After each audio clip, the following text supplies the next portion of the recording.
So just a little bit about our business. I'm going to show you some pictures. Everybody likes pictures, I think, and it's the best way we can kind of show what we do on a daily basis. This is a farm that my wife and I operate.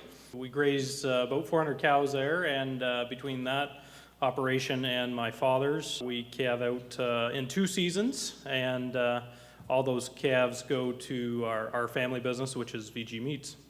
We've been able to make some pretty significant improvement in our herd.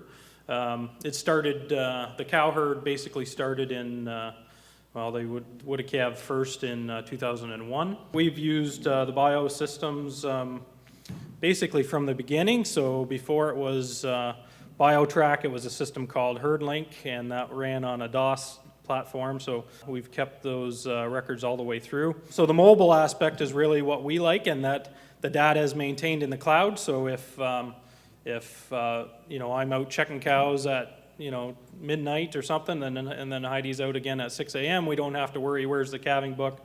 You know, that kind of information is already in the cloud, and we can grab whatever we need to on that. What we like about it then is the interface as well that we can access on a desktop, and then the reports that we can generate out of that as well. So that's sort of the farm.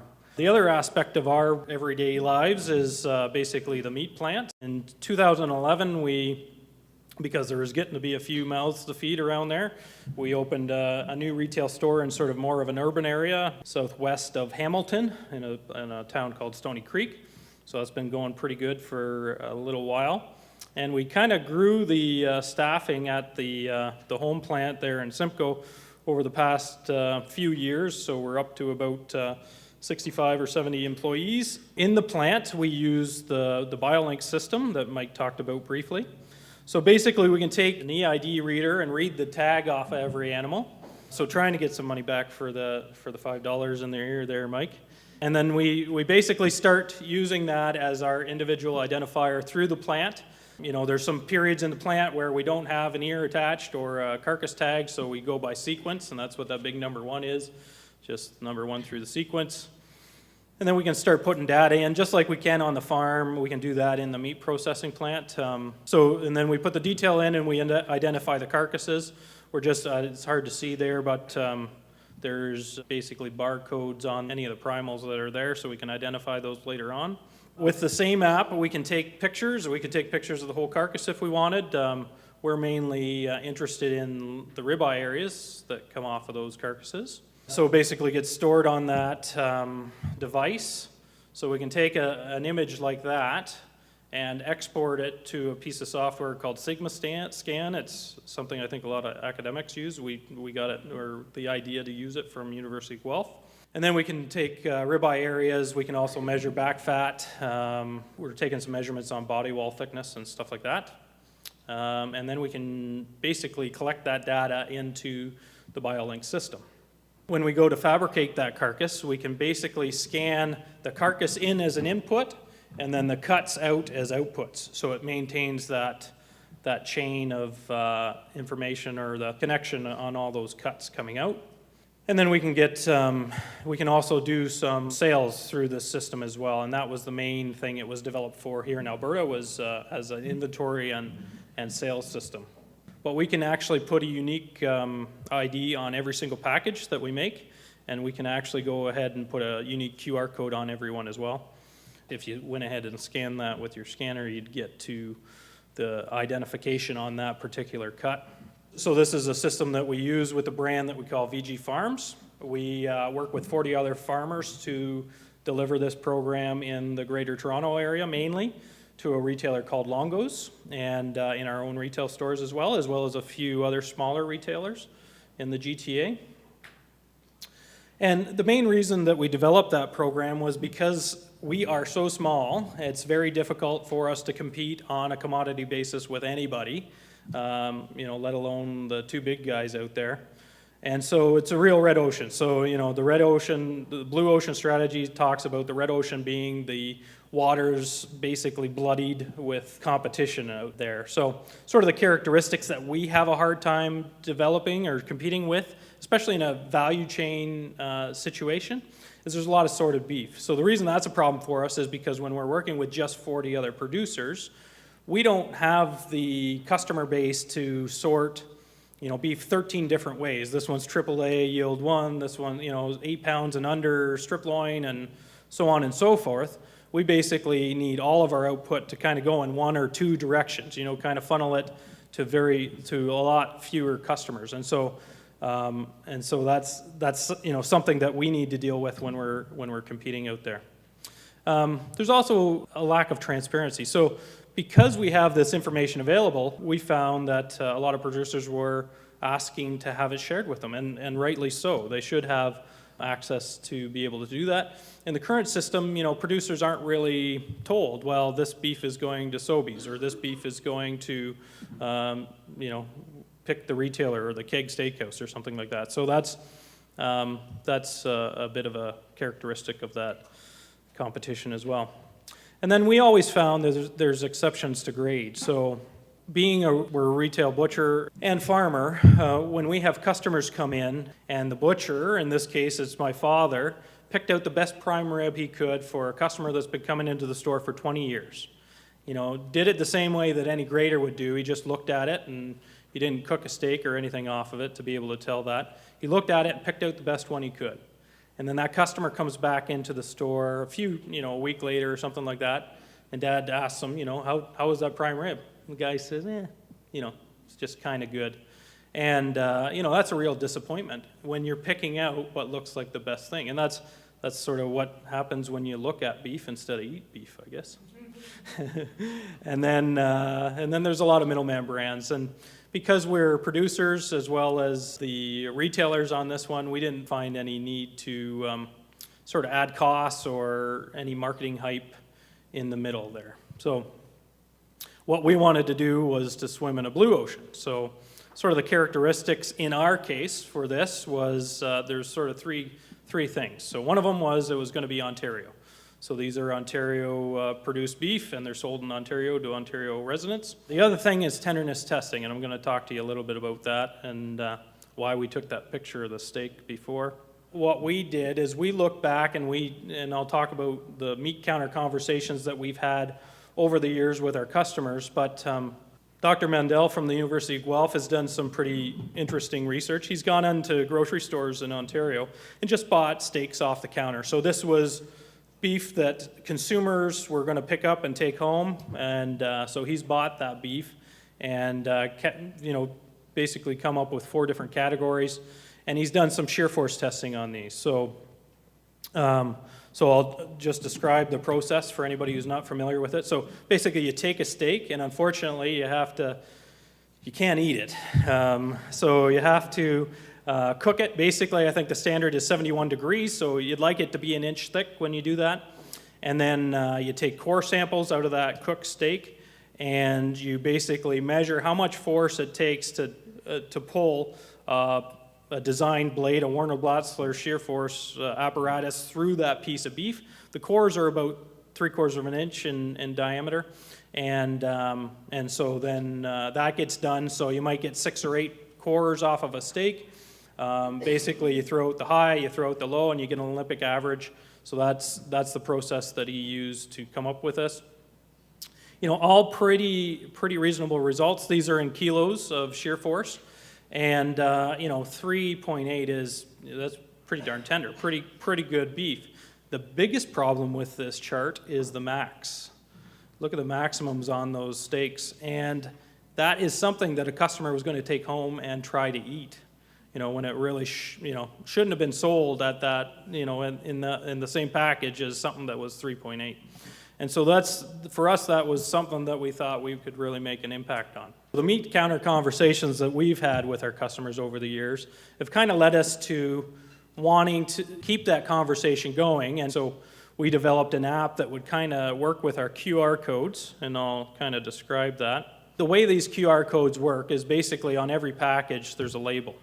So a customer can take their smartphone, probably a millennial, now that we're talking about it, and scan that QR code, and then it'll go to the cloud, wherever this database is, and it'll come back with whatever we want them to see about that particular steak. So it could come back with a score of 4 for tender. So then we can sort of continue these conversations. So one of the things they they talk to us about at the retail counter is, the last steak you sold me was the best one I've ever eaten. Like I said, when we probe them a little bit, it's usually got something to do with the tenderness of it.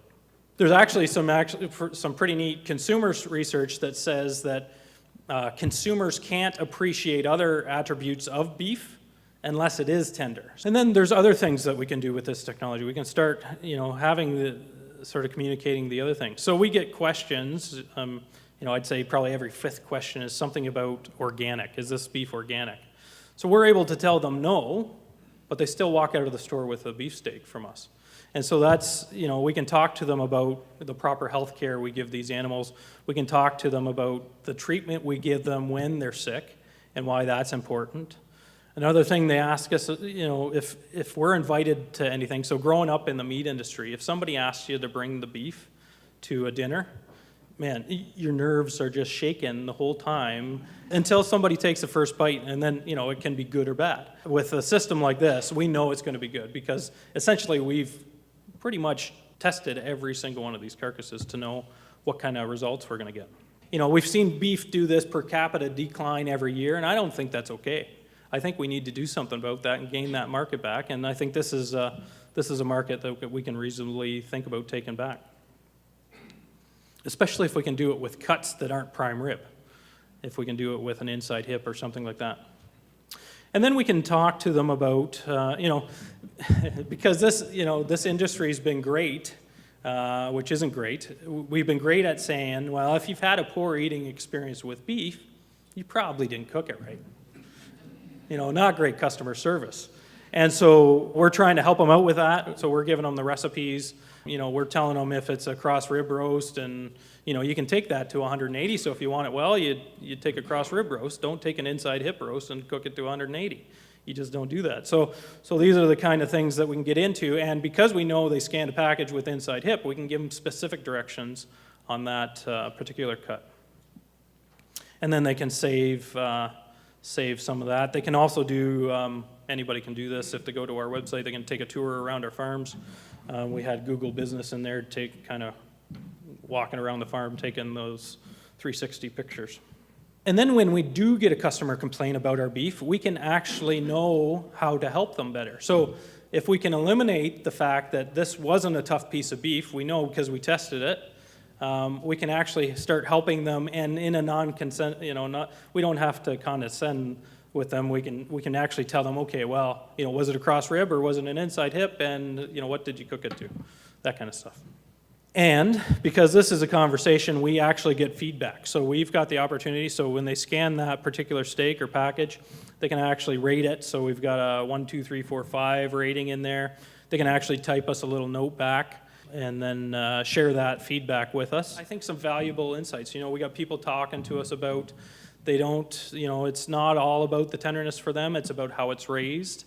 And the other thing that I didn't show, I don't think, the finishing ration from every carcass that we have is available on the app as well. So they'll get the tenderness rating, they'll also get the finishing ration, because, if 1 in 5 questions is about is it organic, probably about, every other question is about does this eat corn, is it grass-fed, is it, something like that, is it fed GMOs? So we can actually show them exactly what it's fed and sort of let them be the ones that choose what it's fed instead of, and we do that in the spirit of full transparency. And if it's something else that they want, they can try and find that. And then the other thing that we maintain is the supply integrity. So we're flowing this back to the producers as well. So we've got a payment based on tenderness. So producers that perform better on tenderness get paid a pretty significant premium, based on mainly whether we can sell it at day 7, or it needs to go to day 14 or day 21, or maybe it doesn't go to the market that we have in mind at all, and it goes, it has to be aged for 90 days or gets ground or whatever goes on there.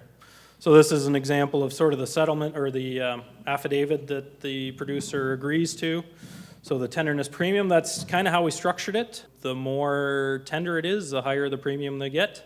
Keep in mind, of course, everybody knows that we've got a bell curve of frequencies in there. The main thing for us is that anything 4.3 and under is what we get to sell right away without further aging.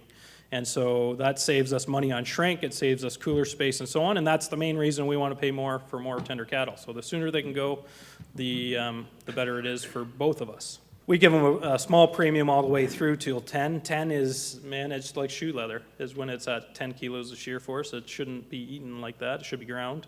Where we do get into negatives is because, is with back fat. So you noticed I didn't have anything on there about marbling. We find, I think the biggest sin, you know, in the spirit of talking about sustainability for us is to encourage somebody to put a lot of feed into an animal and then send it to us and we just cut it off and throw it in the tank, especially at $3.30 plus our premiums that we're paying these guys. It's just way too expensive. So what we've done is just a simple equation. So for every extra millimeter above 13 mils, we take 4.5 pounds off the hot carcass weight to settle with these guys. So we're sharing everything back on a carcass basis to the producers with the CCIA numbers. So they'll get the sex, the hot carcass weight, the back fat in millimeters, the shear force, and the ribeye area. And then we can do some neat things with, so this is the frequency, so the kilograms of shear force frequency, so one producer to the average, for example. We can take a look at that and see what we can do with it. There's a number of traits that we can look at as well, and you know, yield, and this is something that we're working on rolling out to producers to kind of let them know where the average is, where they are, and sort of where the best in class is for those particular traits. To kind of summarize a bit, so that's what we've decided to do with our traceability. Rather than just see it as a cost and just rolling with it that way, we said, how can we become competitive in our market in you know, an area that not really anybody has ventured into. I don't know of anybody doing what we're doing with the tenderness and beyond academic research. And so I think that's collecting those phenotypes. We're actually starting to have some conversations with fellas, you know, so some input suppliers, for example, that have claims about the tenderness that their inputs can provide. Now we can kind of measure and validate that for ourselves and find out what works well. One question every producer asks me is what breed is the most tender, and so I'm going to say that's Gord's job to figure out. We're just collecting that. We've been doing it in our own herd for about 6 or 7 years. We've been working with other producers for about 1.5 years, giving them back the data, and so we need to start looking into the genetics and getting that sorted out.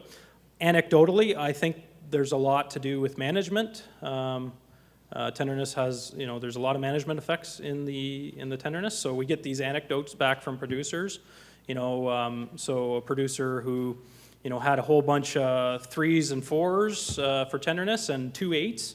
You know, he's able to go back into his records and find out with those 2 animals that were 8, what was going on there. So I had a producer tell me, well, I don't know about the second one, but I know the first one we treated twice for pneumonia. You know, so stuff like that. We can start seeing, you know, what sort of things are important and can kind of help us with sort of forecasting or using this data to make better information for ourselves. And that's it.